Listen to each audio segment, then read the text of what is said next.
games, and then the kids becoming screen addicts. A new report says youngsters in the UK have an average screen time of 6 hours a day, and that is rising. It says 10 to 11-year-olds have access to an average of 5 screens per household and regularly watch 2 or more screens at the same time.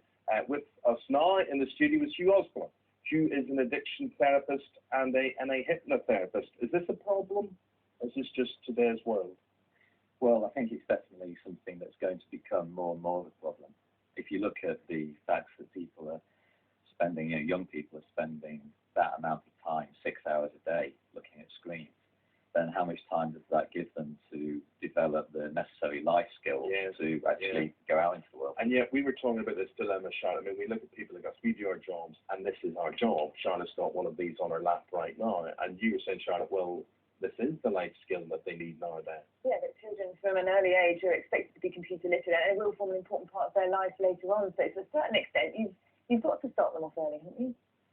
Yeah, I mean, absolutely. I mean, with all of the choice that's available now, there comes responsibility. So it's really about, from an early stage, enforcing responsible use, setting good boundaries around use, and making sure that children engage in healthy activities as well. How much of a worry is it for you, Jackie, with your Do you know what? It's a really big worry, and one of my sons has got into this game called Minecraft, which is very addictive, and it's quite a good game because it's sort of very creative and you build stuff, but he's on it with his friends and they're all communicating and they're talking to each other on headsets and they're playing it, and it's very hard to limit the time that he wants to play on this game, because when he comes home from school he wants to be on it until he goes to bed, and he can't be, and it is very hard to police that in a busy house. It is hard.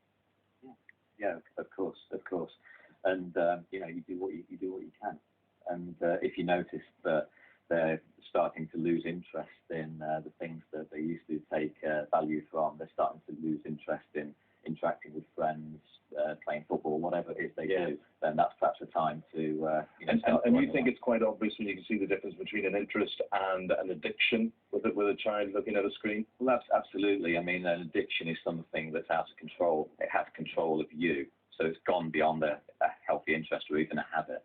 And it's something that's out of control, and then it requires intervention. Well, very interesting. Hugh Osborne, thank you very much indeed. Jackie, what's